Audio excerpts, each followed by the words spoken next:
All right. Hello, everyone. I have started the broadcast, so hopefully you're there watching along with me. If you are, hello. This is my happy hour. I haven't done one. At least I haven't done one on streaming for a while. I might have done a few happy hours, but tonight I'm just getting back in the habit of doing these streams, and hopefully I can get back in the habit of having some people watch. Tonight's taco night at the Bunn household, so I'm having a margarita.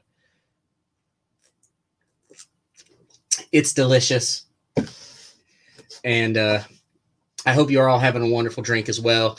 I have a very special guest tonight.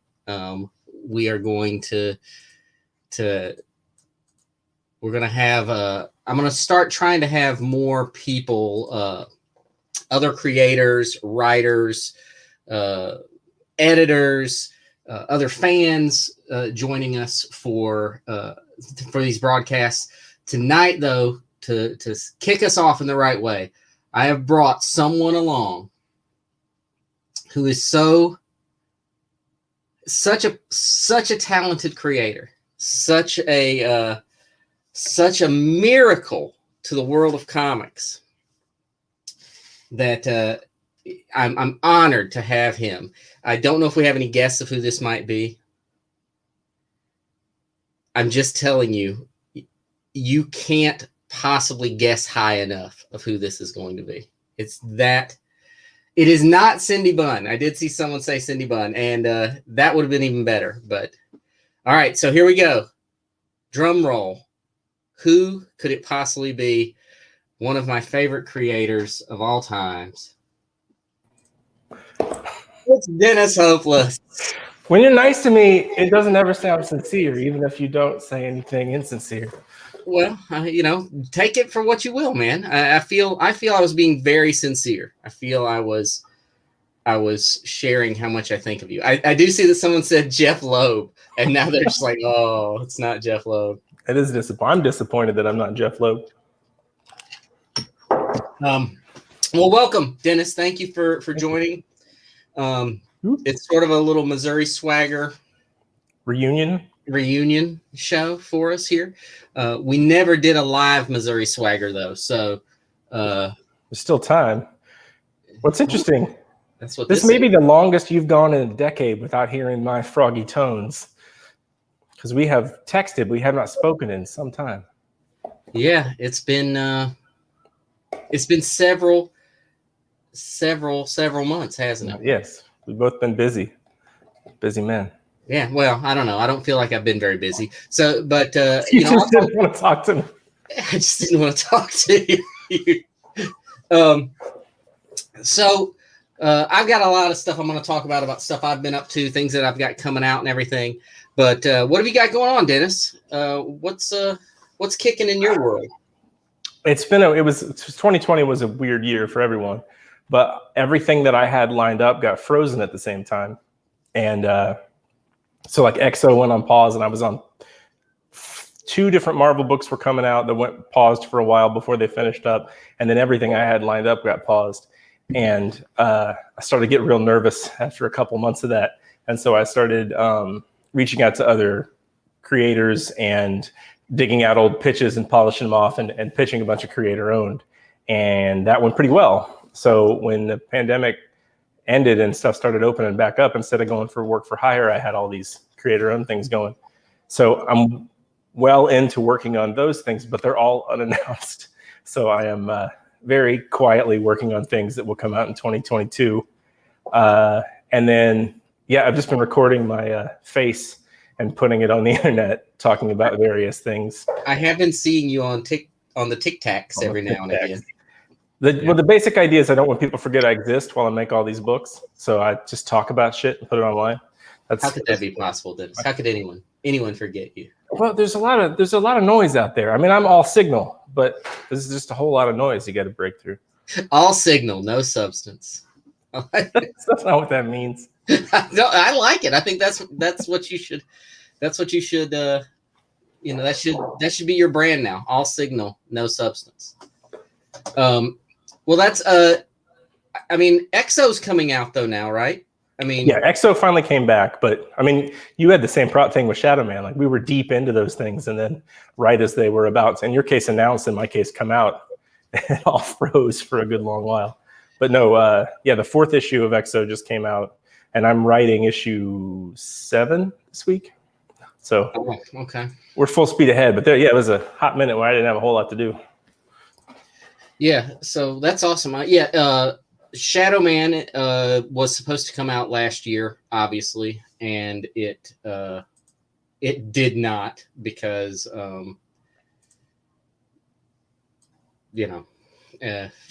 we had a terrible pandemic. We still have a terrible pandemic. It was too dark a story for such a dark time. We had to wait till things got a little brighter. Well, it is a dark story. And I'm glad you mentioned that because, Shadow Man now comes out in April, and you can pre-order the first issue now. So go to your comic shop, call your comic shop, tell them you want the book. I can tell you that if you are a fan of Shadow Man, you'll like the story that I've got coming out. If you are not a fan of Shadow Man, if you've never read a Shadow Man story before, you don't need to. You can pick up any issue of this book, issue 1, 2, 3, 4, whatever, and understand who the character is and get a good story out of that single issue. But there are some dark stories in that book. Issue 4 is I feel like is one of the darkest things I've ever written. To the point that while I was writing notes to Heather, our editor, saying, "I'm sorry for this scene. I don't know if you'll let me get away with this or not," but they did. And I will say that I'm comfortable saying that Shadow Man is the best Valiant book that isn't written by me that has ever been published. It is my favorite thing coming up, other than the brilliance that I'm putting out. Really, really excited for it. Right. And look, I don't think we made it a secret. We have plans that could cross the streams of Shadow Man and EXO Manowar in a big way. But it's just a matter of, are people going to read it? They have to read it and want it. Yeah, it is my hope to be able to embarrass you in the pages of a big crossover between Shadow Man and EXO. Yeah, I can't wait to co-write something with you again, Dennis. It's been a minute. I was just talking to somebody the other day about our House of M, what's it called? Secret Wars House of M thing that we did again. Yeah. Yeah, I blocked that out of my mind as much as possible. I mean, the story was good. Just working with you was kind of I think we got in some arguments over some things that we don't know. I intimidate you. That's not it, I promise. I don't think that's the case. No, I think you and I, we work well together. I think we play to each other's strengths really well. Co-writing with you is fun. All right, if you say so. I mean, I appreciate that. Fun for me. I don't know what's going on in your head.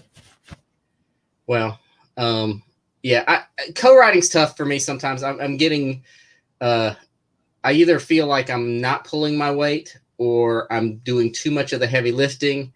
And there's very rarely is there a middle ground in that, with you and your project, I felt like we were actually doing the same amount of work.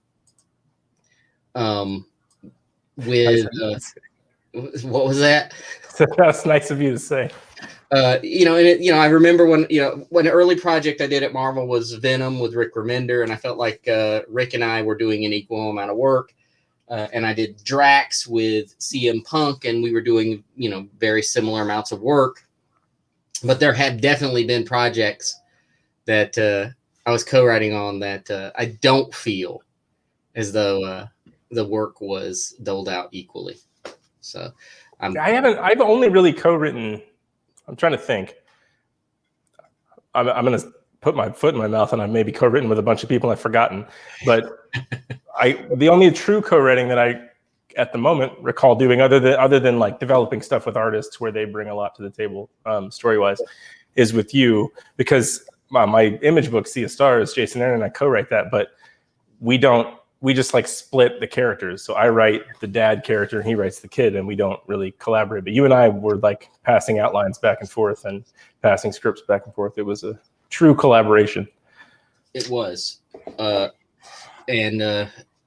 and it yielded such a fine book. It's true. So I was thinking about this before you came on, and we're gonna. So if you have questions or comments for either of us, please send them through, and we'll pop those through. Cindy, the wonderful Cindy, is watching behind the scenes, and will send questions and comments through for us. But I did have a question for you, Dennis.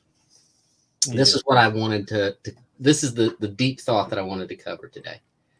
So you've been doing comics now for how long? 10 years? My first book was published in 2007. So that's 14 years since my first book. I've been doing it full-time for a living since 2011. So 10 years. This is my 10th year. Yeah. So we started full-time about the same time. If you could go back and give yourself any one lesson, any lesson about the comic book world to prepare yourself for the 10 years ahead, what would that be?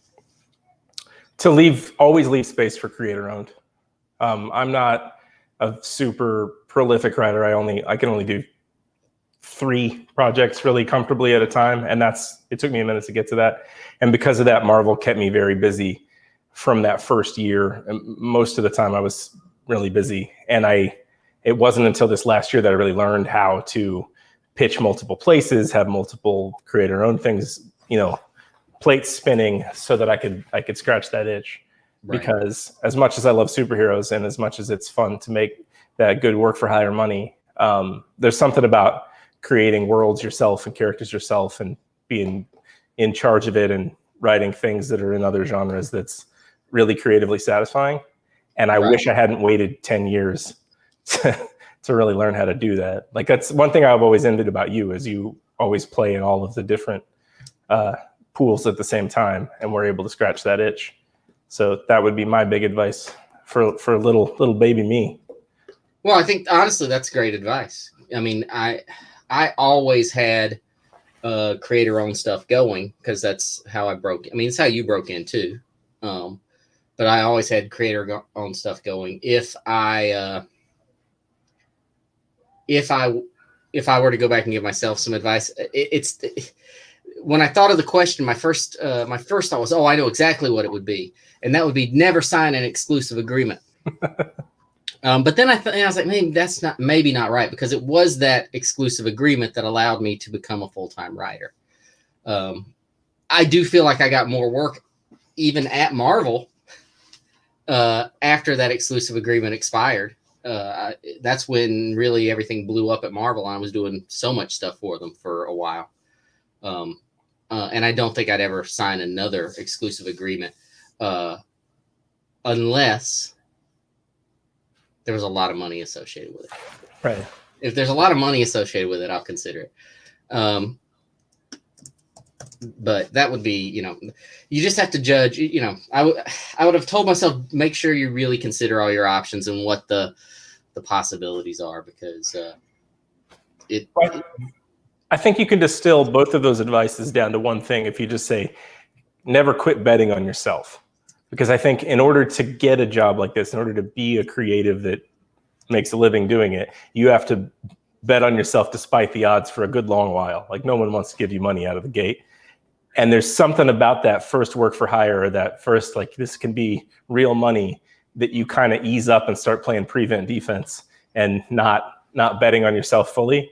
You were better about it than me, because you always kept those irons in the fire. But yeah, like with the exclusive, it's like a fear-based thing, right? Like, it's exclusive and they will definitely give me work if I sign this thing, which first of all isn't necessarily true. And secondly, it closes doors for you that could be cool opportunities. Yeah, I remember when it was funny, when I got that exclusive, I had just signed it. I still had a full-time job at the time. When I first signed my exclusive agreement with Marvel, I still had a full-time 40-hour-a-week job. And I got an email from another company, it had to be IDW, saying, "Hey, would you like to write a Godzilla book?" And anyone who knows me knows that I love Godzilla. I was like, Godzilla's the greatest, that'd be a great opportunity for me. So I emailed Axel Alonso, editor-in-chief at Marvel, and I gave him the whole spiel. And actually, I think I even called him, and I gave him the whole spiel about how I've always loved Godzilla and how it'd be awesome and he just didn't respond at all. It was just dead, crackling silence over the phone line, and then he just said, "Okay, so now you're going to be working on this," and he just went on to some Marvel stuff. He didn't even acknowledge that I had signed it, and that was that was a tough pill for me to swallow. Even though Godzilla wasn't a creator-owned thing either, obviously, but it would have been fun. You know, I have that sickness where anytime I hear something that I loved as a as a kid or whatever, or now, I want to do comics about them. Right. You know, it doesn't always work out that way. Oh, we have a question from Brendan Allen. Is Dennis going by Hopeless again? Yes, it turns out when you spend a decade building a brand around a pseudonym, it's very stupid to change it to your real name that nobody knows. And the way that I learned that is when we launched Sea of Stars, an image, I just put Dennis Hallam on there because I figured, it's got Jason Aaron's name on it. Doesn't mean they named to sell it.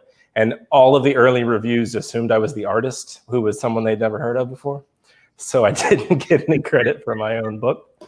I will answer to either one. They're both me. I have no problem with my real name, but professionally, I think it just makes sense to go by the name people know. Do you get problems on your like when you go to conventions and the conventions have set you up as a guest or something? Have you ever had problems? Does it say Hopeless on your driver's license? It doesn't. It hasn't been a huge issue. One time they flew me out to Boston for a new free comic book day signing, and they didn't know that it was a pseudonym, and so they gave me my ticket under Hopeless. And so I had to go to the airport, and I had a season 1 promotional comic thing that showed previews of our season 1 books, and it had a picture of my face, and it said Dennis Hopeless under the X-Men season 1 thing, and I pulled that out, and I said, "See, it's me," and they allowed me to spend $50 to change the ticket from Hopeless to Hallam when I got there. So you pulled a "Do you know who I am?" I mean, no, I knew for damn sure they didn't know who I was, but I had a thing printed by Marvel Comics that said I was Dennis Hopeless, so it helped. I did that at a convention. I think it had to be Emerald City. I went to a party and I didn't have that night there was a party that one of the publishers was hosting, and they had posters up, come and mingle with the creators or whatever. And I didn't have my name badge from the convention. And when I got there, they were like, "Oh, you can't come in without your name badge from the con." And I was like, "Well, I've got my driver's license." And they said, "You can't come in without the name badge from the convention." And I was like, "Well, I'm not going back to get it." And that's my picture right there on your poster. And they were like, "All right, you can come in then." I would have turned around and just gone back to the hotel room. That actually sounds like the reverse of what would have happened. You're the guy who's always out at the conventions, going out and having fun and hobnobbing and rubbing elbows. Me, yeah, in the evenings, in the morning time, I am asleep in the hotel room. Well, that's true. We're reverse. So Nick is asking us, has the pandemic affected your writing, made it darker or brighter, or changed the way you are thinking about it? So I can tell you that it has affected my writing in that I am about 10% as productive as I used to be. I feel like that's my thing is I like to write. I spend a lot of time doing it, and I produce a lot of pages. The last several months of the pandemic so far, I will come down, and I still come down to my office every day, and I sit in front of my computer and just sit there. It's and I used to be the guy who would say to people, if you're a writer, there's no such thing as writer's block. You can't afford writer's block, and you either find time to write or you're not a writer. And that was all bullshit. I realize it now. You do what you can when you can. It's okay not to feel productive. It's okay to not be the all scribe that you usually are. But so that's probably the way it's affected me is I'm much slower than I used to be. And I come down every day hoping that I'll recapture that spark and it's off to the races again. But, I have had weeks where I've been very productive, but lately that's not the norm anymore for me, at least not right now. How about you, Dennis? I was never super productive before. And my personal life in the couple of years leading up to the pandemic was like a head on fire. And things in my personal life settled down basically right before. Like we finished renovating the house. I was living through a renovation in January of 2020. And then February happened. I had a Super Bowl party in the house when it was done. And then in March, nobody could ever come in the house again.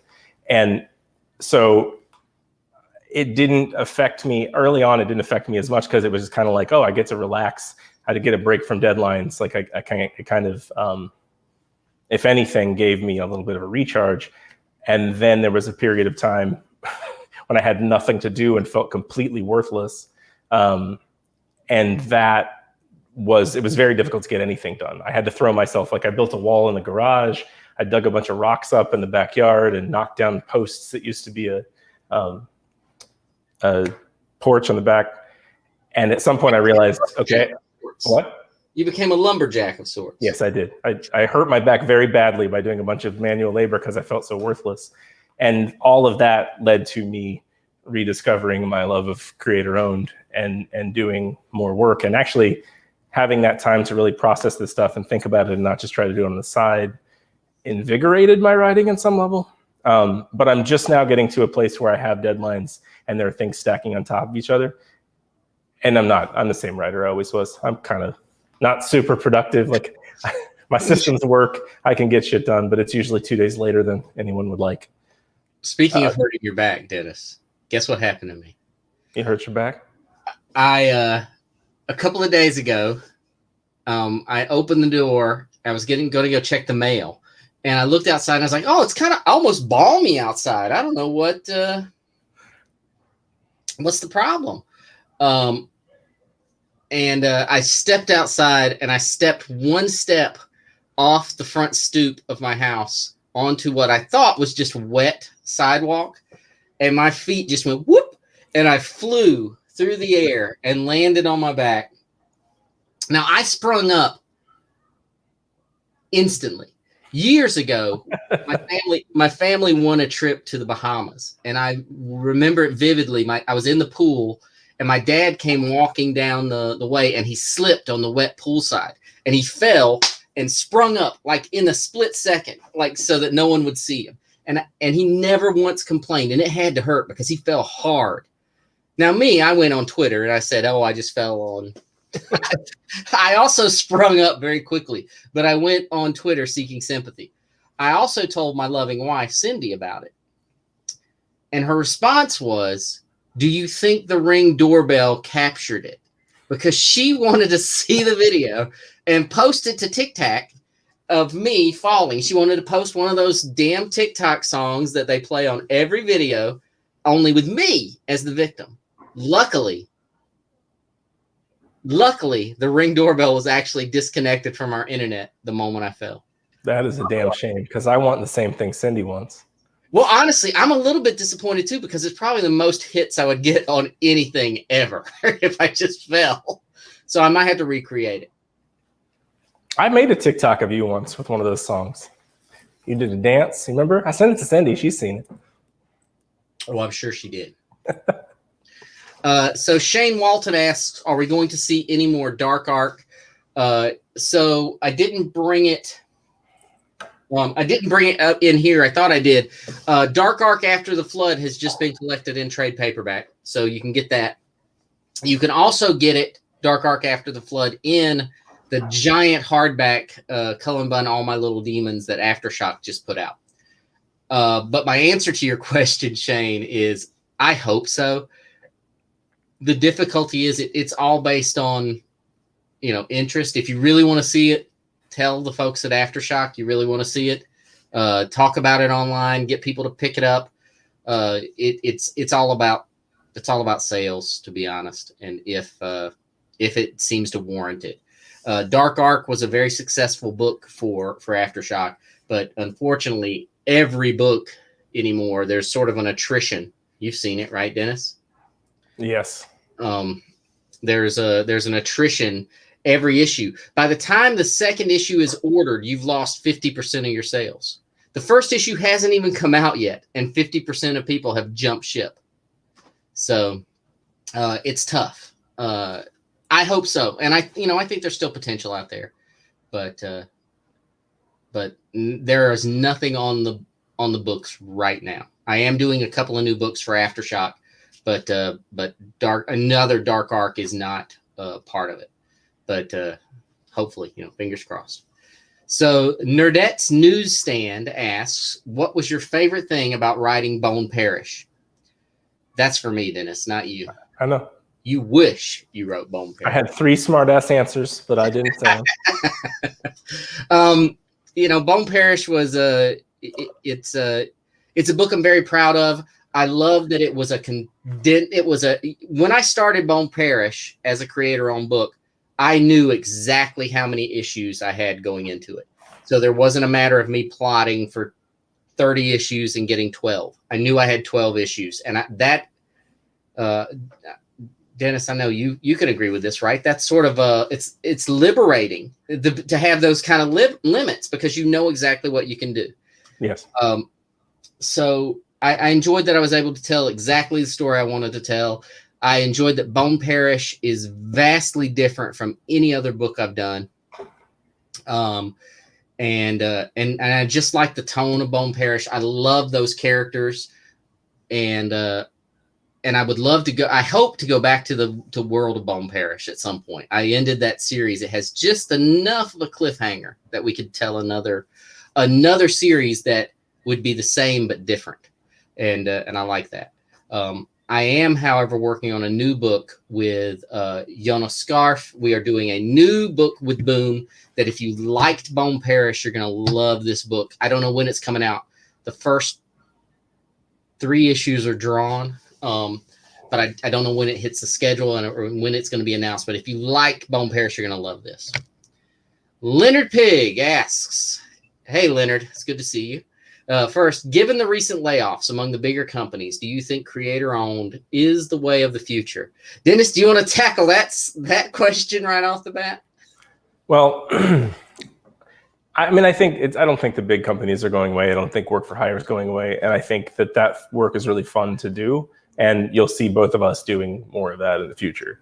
The thing about it is it comes and goes. Like you have great relationships with editors who leave, or like we both worked on X-Men for years and years, and then they bring in new editorial, and Hickman comes in and does a new thing, and then we're no longer part of that conversation. So you can't, if you count on it, it's going to disappoint you eventually. Like over a long enough timeline, we are all going to leave the Marvel DC spotlight that we were once in. So I think it's smart from a career standpoint to hedge your bets and own things and create IP and diversify in all sorts of different ways, because you can't count on 1 or 2 companies to pay you forever. That's just not how the business works. Right. That said, I don't think Marvel and DC are going to stop being major players in the comic book field anytime soon. And we both love doing that stuff. So. Well, we don't need them to be. I mean, look, I don't want to see them disappear. If Marvel or DC, either one disappear, well, that might be that's it. It might be the end. I don't know that. I believe, my gut tells me that creator owns where you're going to get the best stuff going on in the story, or either if it's not creator owned, it has to be that they're going to let you do your thing with it, which is what Hickman's doing with X-Men right now. He took it and our friend Sam Humphreys once told me about, he was writing X-Force, I believe, and he said, I'm gonna write that like I stole it. And I love that line. I'm going to write it like I stole it, which is once you take it, make it your own.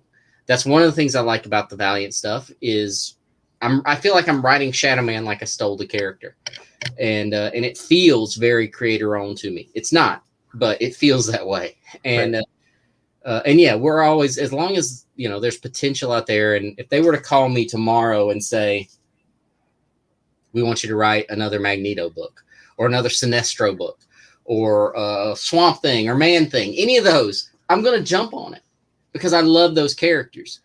For me as a creator, I'm not going after it the way I used to. I mean, it used to be a regular thing for me that I was sending emails to editors all the time saying, hey, I have bandwidth for books.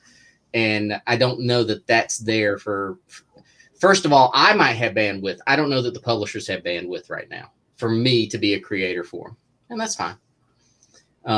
It's creator owns definitely the way of my future for the, you know, for the immediate, you know, several years. I think that's where it is, but who knows? I also think it's nice to take a little bit of a break. Like we were both doing a lot of superhero work all at the same time, and it's a great genre and I love it. And you could do a lot of things within it, but it's been really nice to only have one superhero fight to write a month for the last several months, and then to play in other genres and other worlds and do what I do without having to give 7 to 12 pages of every issue to punching a bad guy. I still think about it a lot though.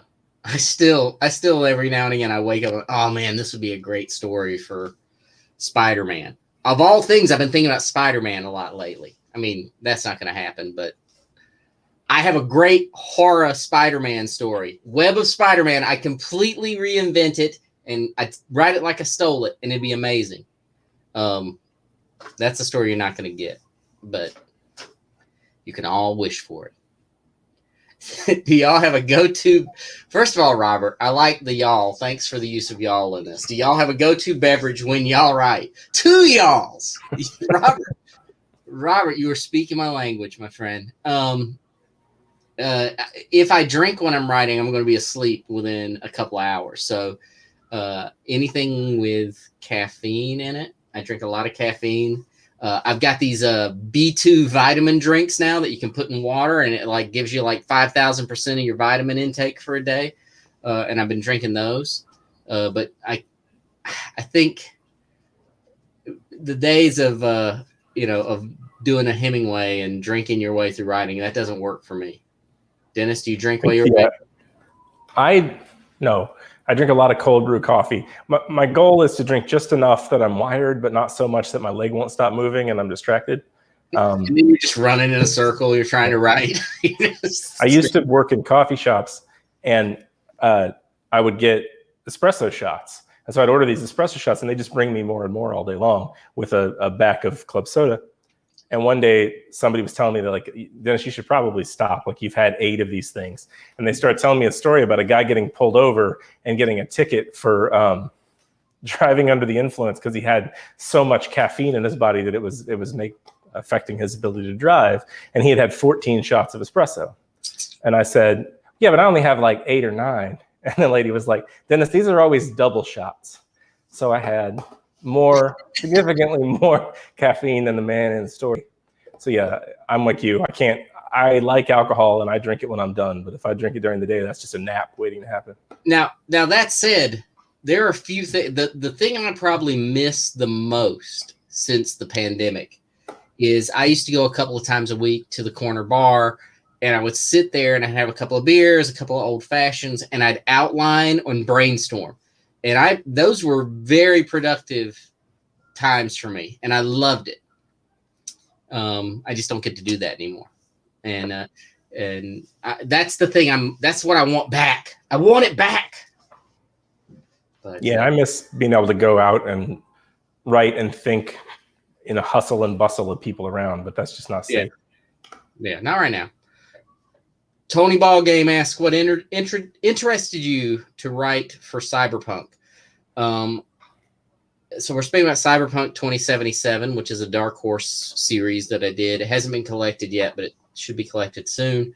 I've always loved the Cyberpunk mythology. I mean, since, William Gibson's Neuromancer was a big book for me when I was a kid, and I've loved Cyberpunk stuff since the beginning. I feel like for me, when it comes to Cyberpunk or when it comes to science fiction, Cyberpunk is super on brand for me. and because it can get so dark and so grim, and it can be. And if you read the Cyberpunk 2077 series, I mean, it's a grim little story, and I just loved it. I used to play the Cyberpunk 2020 role playing game, the tabletop version of the game, and when they called me and said, "Are you familiar with this universe?" I was. Obviously, I was. I'm super excited. I was super excited to do it. I actually have come up with a couple of Cyberpunk stories since then that aren't necessarily in Night City in the 2077 universe that I might try to do something with. I haven't done it yet, but I think they're good stories. Were you a Cyberpunk fan, Dennis? Did you like William Gibson's books?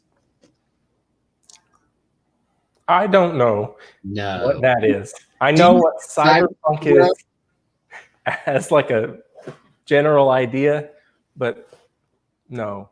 What am I known for? Boy, isn't that the question? I can let me answer that. You should answer it. Jackassery and nonsense. That's Dennis Hopeless. No, come on, Dennis. You know what you're known for. You wrote. First of all, you're doing Sea of Stars. Yeah, I do Sea of Stars at Image with Jason Aaron and Stephen Green. I probably am best known for either long runs on X-Men. I did X-Men season 1, which was a New York Times bestseller and considered right here on my shelf, within arm's reach. You just keep those up there to mock me.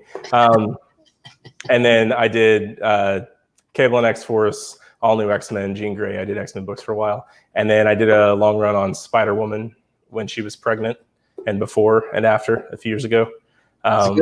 They were great runs on those characters, by the way. More recently, my favorite.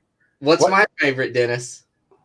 Monsters Unleashed. Not Monsters Unleashed. What was it? Legion of Monsters. Legion of Monsters. I found that in my storage room the other day, and I thought of reading it. Colin has a chip on his shoulder because the first book Marvel ever paid me to write is a book that he wanted to write, even though I didn't know it existed, and it never came up. And so they never brought it up to me, and it makes me mad to this day. I loved writing that, and I'm very proud of it. And I got to work with Wando on it, which was awesome. And but you would have, yeah, he's great. But you would have been a better choice for. Oh yeah, for sure, I would have been a better choice. But that's okay, whatever. Also, I think we can share this during our X-Men run. I still say we had the best concept for what X-Men Gold and Blue should have been. Because there was a whole we were at a retreat when we were talking about this, and they were talking about it's going to change. Everybody's going to, everybody's titles are going to change. And we had a great idea of an X-Men Gold team, an X-Men Blue team, and then we were going to do a series called X-Men Blue and Gold, which was the school, and it was going to be a school drama that we were going to co-write. Yes, I still say that's a big mistake. They didn't go with that concept because we would have kicked. We had a lot of ideas when we were in the X-Men office about doubling the amount of X-Men books they paid us to write. That was our primary pitch on everything. Have you heard about our idea for an Exo Man of War Shadow Man team? All right, a big question from Comics with Bueller. How come comics can advertise the movies and the TV shows, but the movies and TV shows don't advertise the comics? That is a big question. The answer is the movies and TV shows bring in a lot more money than the comics do. I mean, that's it. It's all a money game, and yeah, it's they're not I'm assuming we're talking about the superhero movies, and they're not designed to sell comic books. And there will be a bump maybe, but when it comes to superhero stuff, especially, you're not going to see a huge bump in comic sales. They're just not designed to do that. They figure it sells more comics. Just existing and being out there and that title being big and loud and in lights is going to make you go look it up. Whereas I think the comics think if we promote the movies in this, we're reminding you that this is a big deal and we're tied to that thing that's going to make $1 billion. Yeah. So all I can say is enjoy them.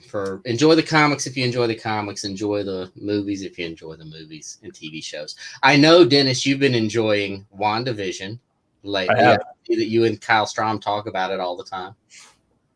Yeah, well, the reason we do that show is I realize I spend about half of my time when I'm not writing or parenting on the phone talking about the stuff that I'm watching or reading or doing. And I could just turn it on a Zoom camera and hit record, and that becomes social media content. So mostly it's just Kyle and I doing what we were going to do anyway, and then me chopping it up and pretending it's a tweet or a TikTok or whatever. Yeah, no, I like that show. I think it's great. I had a friend who asked me if they are out legioning Legion, and he's never watched WandaVision. And I think at first, when he first asked, I was like, no, they aren't Legion yet. It's not in that level of weirdness and awesomeness, but they're trying. The tone is so different, though. Like, it's a very different, but I think the thing is, it's so different from the Marvel Universe stuff up until this point. I do think that after this, it won't nothing. There's the doors have been blown open now for the kind of stories they'll tell. Yeah, if Falcon and Winter Soldier isn't 24 in the Marvel Universe, I'm going to be really upset, because now they can do just like straight genre stuff starring these people. They should. What did Jack Bauer always say in 24? Oh, he was always, damn it! I want them all to say, damn it, a lot. And I love 24 with a deep and fiery passion. I mean, everything about that show was so great. The first season is perfect. The first season's perfect, but I would go on to say that almost every season is great, because it's such a show of creating amazing plans, and they all fall apart in the worst possible ways every episode. All right, Nick, is there something you see newer writers doing that should be avoided? I guess this is, what is the common pitfall kind of question. What do you think, Dennis? What's your common pitfall that writers should avoid? I mean, it depends on what you mean by newer writers. The advice I give to people who, when they break in and start doing a lot of work for hire, is the advice I said earlier. Like, don't assume that this job is going to be here forever and hedge your bets. But like before that, I think trying to make everything perfect in your head before you put it on the page and make it into a thing is a real mistake, because you get better by doing, and putting something out into the world is a huge part of the process. So instead of like perfecting it for 3 years in your head, just make a version of it and put it out there and make the next thing.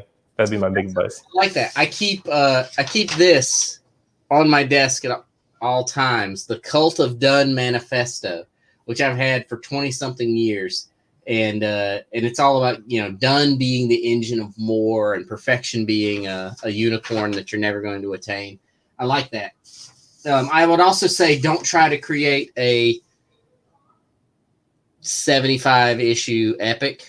I mean, that's the big thing. You're not going to tell your 75 page epic. Maybe if you wrote it 15 years ago, that might have been a possibility, but even then it was probably rare. So there you go. I'd say that. Don't, keep it short, 4 or 5 issues. Do that first. Nerdette's Newsstand asks, for creator owned, which platform do you suggest, Kickstarter or Indiegogo? For me, it's always going to be Kickstarter. That's where my audience is. That's where I feel most comfortable. That's what I understand. But the real answer is, it may not be Kickstarter or Indiegogo. It's whatever works best for you. I would honestly, if the book is right for a publisher, I would first go after a publisher and try to get a publisher to pick it up. There are books I've done, or it's less about the content. It's more about the way I want to present it. That Kickstarter is probably the best bet. But yeah, I would always go, for me, it's always going to be Kickstarter. I have a book on Indiegogo right now. Well, Dynamite has a book on Indiegogo right now. And I'm, I think the book's good, and I think it would be a lot more successful on Kickstarter. But that's just me. Your mileage may vary. I've never done either, so I don't have anything useful to say. Well, I can tell you that you learn something every time you do it. Something goes wrong every time.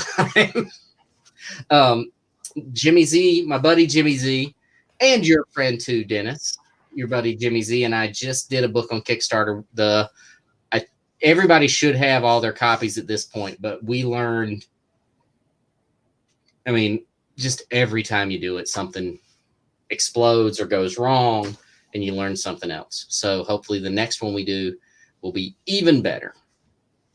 Well, the nice thing about having a publisher is they do all of the legwork, at least some version of all of the legwork for you. Even Image will like print and ship the books and do a lot of it. And you can still do all that promotion that you would do on a Kickstarter, but you don't have to do any of the rest of it. Right. So yeah, I agree with you. Unless you really think it's a thing that owning it and controlling it and whatever. If there's some reason to put it on Kickstarter, I say put it on Kickstarter. But if you can get a publisher to pay for it and do it, absolutely. Yeah, no, for sure. And look, I'm going to be doing Kickstarter books. I have 3 or 4 this year. But my first, if they were right for a publisher, I'd take them to a publisher first. And that's just it. Nick, what's the best note you've gotten from an editor or peer? Why didn't you ask us what's the worst note? Because Dennis and I have the same one. But we're not going to talk about that.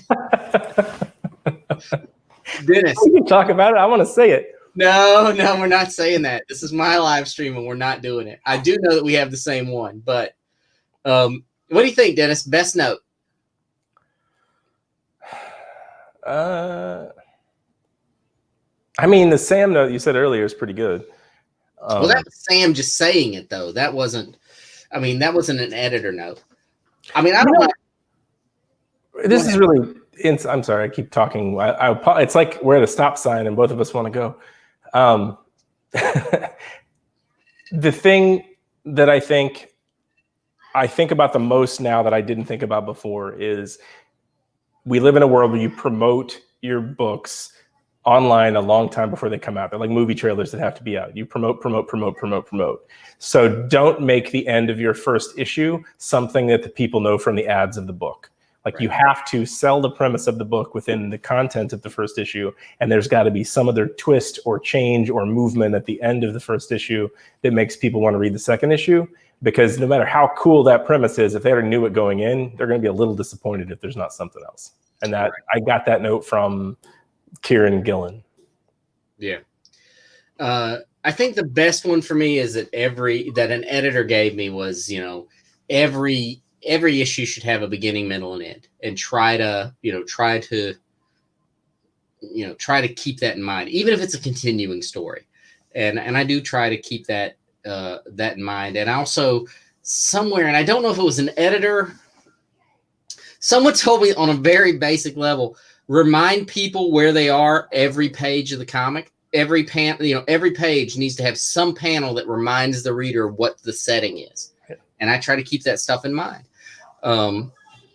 It's interesting because I'm doing a book with Vault, and I can tell you, man, I got some editorial notes on the first issue of that book, and they were so on point. It was shocking. It was like I gasped when I read it. I was like, oh man, so you get great editors, you get bad editors, you get editors who are great but who drive you crazy. You and I both had an editor, and Daniel Ketchum drove me crazy, but he was a great editor. If you work with Dan, you have to watch a lot of Grey's Anatomy and Glee, or you won't know what he's talking about. That's true. I mean, and I argued with him all the time, and I don't know that he ever appreciated the fact that I do think he was a good editor. He just pissed me off on a regular basis. And that's good too. So, which is more fun to write when you write a superhero story, heroes or villains? That's easy. Well, yeah, look, I like heroes in real life and I like villains in fiction. There's Villains are much more fun to write from a dialogue perspective because they just chew scenery and it's fine. Like, the more obnoxious and full of themselves they can be, the better the scene is. Whereas with a hero, it's hard to keep them sometimes from being cliche because they have to be all good all the time. Yeah, no, for sure. Villains are much more fun to write. Because you can cut loose, you can do whatever you want with them. They're villains. I do think it's funny. There's this sort of that I'm sure we all experience it. Is everybody has a favorite villain, and you love this villain, and you want so badly for them to be a hero. So it's all these redemption arcs. Let's do a redemption arc. Can they be redeemed? Get out of here with that bullshit. The best one was someone wrote me like for Carnage when I was writing some Carnage stuff. Can't you do a story where Carnage redeems himself? No, Carnage doesn't redeem himself. And I also know this is all right. I should cover this in every streaming video I do. I know you've been watching Lord of the Rings lately. You've been watching the movies with your kids, right? I watched the Hobbit movie with my kids because I'm reading the Hobbit, but I've been watching Lord of the Rings for the first time since the theater myself. All right. Golem. Hero or villain? I mean, in the Hobbit, he's a villain, to be sure. You even have to question this. Here's the thing. I am biased because I hate Samwise Gamgee. I hate him. And so I like the only hero he's the truest hero. Samwise and Boromir. That's it. The rest are all jackasses. I tweeted out the other day a poll asking which of the superfluous hobbits would you most want to remove from Lord of the Rings. And I found that other people don't think the hobbits are superfluous. They're not, you jackass. But a lot of people told me what you just said, that Sam is the hero of the whole thing. He's the hero. But my favorite part of the Sam Frodo Gollum part is Gollum being mean to Sam and Sam getting more and more frustrated. I really like that. So he's my hero, even if he's not a hero. Listen, you jackass. First of all, Sam is an amazing hero. He is the hero of the story. Golem tried to feed someone to a spider. Once you try to feed someone to a spider, you cannot be a hero. Period. There's no redemption. You're a jackass, right? Well, but he's got like two personalities. I'm a spider right now, and I accept that I am not the hero of the story. Here's a question that I have. The river, how is it? The river folk seem to be basically hobbits with closer to water, right? Like there's similar people. Like what's the hell was his name before he was Gollum? I can't think of it. Smeagol. Yeah. So Smeagol was a hobbit-esque, hobbit adjacent. He was sort of like a hobbit. But he didn't even have to touch the ring before it drove him to murder. That was like 1,000 years. He was just a jackass to begin with. But so it does suggest that he was evil, because it took Bilbo like 60 years with the thing to get to a place where his face goes dark and he gets sharp teeth. I just saw a comment that says you must not like potatoes, and that made me smile. What's potatoes, precious? What's potatoes? Look, I love the Lord of the Rings. I think Boromir is the greatest character in the series, and we can agree on that, right? I mean, he doesn't have a huge role in the movie. Is he bigger in the book? You don't have a huge role in my life, but you're still the hero. That's true. He's an interesting character. I'll give you that. All right, let's move on. Anyway, my friend Josh Roberts and I, and your friend, we have arguments all the time about Lord of the Rings and who is the hero of the story. He believes Golem is the ultimate hero. I believe Samwise is the ultimate hero. Definitely not Frodo. Frodo is just a mule. Like, he's capable of carrying the ring longer than everybody else without being sad a lot. Yeah, he's a sad guy. But it's important. Like, everybody else is so afraid to touch it. Like, the powerful people are super terrified to touch the ring the entire time. And Frodo's like, you have like a lot of energy and you're super cool. You touch the ring, you become like a god. That's like if I were to get the ring, it's over for all y'all. It's over because I've become a dark and powerful and beautiful god. My hot take on Lord of the Rings is if you combine Frodo and Aragorn into one character, it's a better movie. It's a better story. But basically creates Jon Snow. So I think that's what George. All right. So what I do think we should do, we'll move on from this, but I think we should just do a recording series, an entire series analyzing Lord of the Rings, because I think we have a lot to say. Yes. Mitch R. Does weird Marvel stuff like WandaVision open the doors a little more for studios taking chances on more obscure properties and shows and movies? Basically, can we get a Harrow County adaptation now, please? I think it definitely opens doors with Marvel. I mean, Marvel stuff, but I feel like they've been opening doors to begin. I mean, Guardians of the Galaxy shouldn't have worked as a movie. And it does. It's my favorite. It's my favorite stuff they did. Same with Thor Ragnarok. It shouldn't have worked the way it did as a movie. So I think with Marvel and DC, I feel like the doors are open for weird stuff and different kinds of things. Harrow County has been. We've been trying on Harrow County. I mean, look, I had conversations this week about a Harrow County TV show.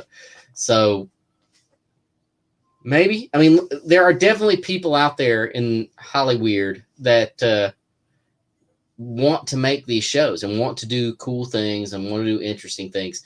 It's all about finding the right team, the right people who can do it. And even then, even you get everything falls together and works perfectly. It's still about pitching it to the right people who are going to hear it and not just gravitate to it, but they gravitate to it at that second, at that moment. And it's to me, it's remarkable that any comic gets made ever, that anyone ever hits the shelf. And it's remarkable to me that any TV show or movie ever gets made either, because it's, I mean, it's like the locks just have, the tumblers just have to fall together perfectly for any of that to happen.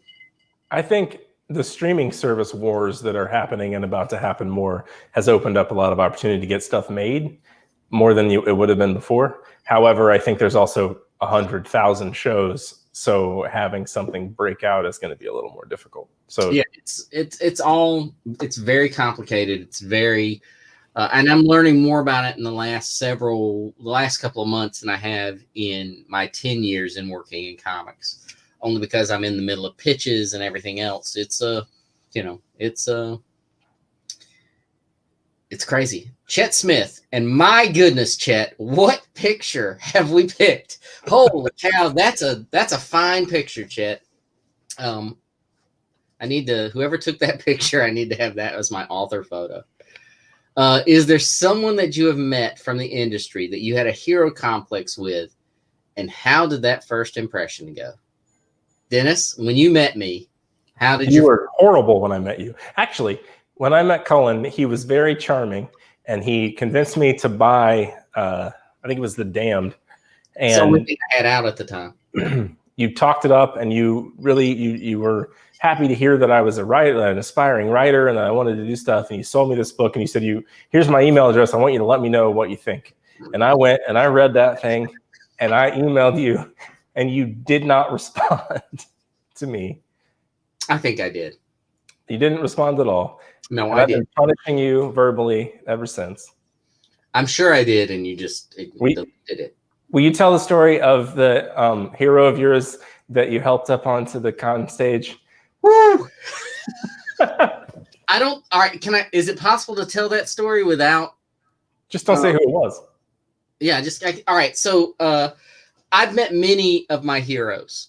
I've met many heroes in writing. I can tell you that I had the most emotional reaction when I met Michael Golden, and it was completely in comics. It was completely unintentional. Like I went up to Michael Golden and I started telling him how much his work meant to me, and I actually started to get misty-eyed, and I felt super embarrassed. There was another creator though, and I will not name this person. They were on a panel with Dennis and myself, a number of other creators.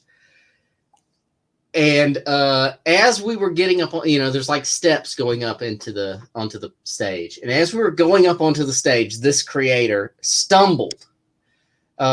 He's older than me. I mean, I'm a young, vibrant young man, So this creator's quite a bit older than me. And he stumbled. And I reached out and I grabbed him by the arm and helped him up onto the stage. And as we sat down, Dennis was to my left and this creator was to my right. And we sat down, and I turned to the creator, and I stuck my hand out, and I was like, "Hey, I just wanted to tell you how much your work has meant to me over the years.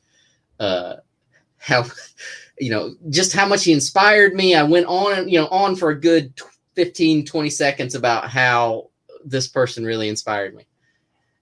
And he looked at my hand that I was holding out. He looked down at my hand, looked at me, and then he scooted his chair away so that his back was facing me. He said nothing to me, just it scooted away from me. And I looked over at Dennis, and Dennis was like, "What did you do to him? What have you done to that man?" I'm so glad that I got to witness that and hear it. Like I was at the front row seat for that show. And to this day, I still have no clue what that was all about. So there we go. And I'm glad I could tell that story without saying names. So, well, Dennis, we've been at this for about an hour, and a happy hour officially goes 1 hour. 1 hour. So we're going to say goodnight. I know there were some questions. Obviously, I'd love to have you on again. Maybe we can do some Missouri Swagger-esque live streams at some point. Yes. Missouri Swagger-esque. But I appreciate you. Thank you so much for coming and joining me, man. This was fun. It's good seeing It's good seeing your hair. Yeah, somebody said that it looks like it's on fire, but it always looks like that. I don't need a fireplace. What a jackass. God, it'll be another 6 months before I talk to you again. But everyone who joined us tonight, thank you so much. Thank you for the questions. I plan on doing these. I'm going to try to do them once a week, try to do more of this kind of stuff. And I'm going to try to have more, guests. Sometimes I can't promise the caliber of Dennis Hopeless, but, hey, we'll try. It's a tough bar to leap. That's right. But thank you, everyone. And, we'll talk to you next time.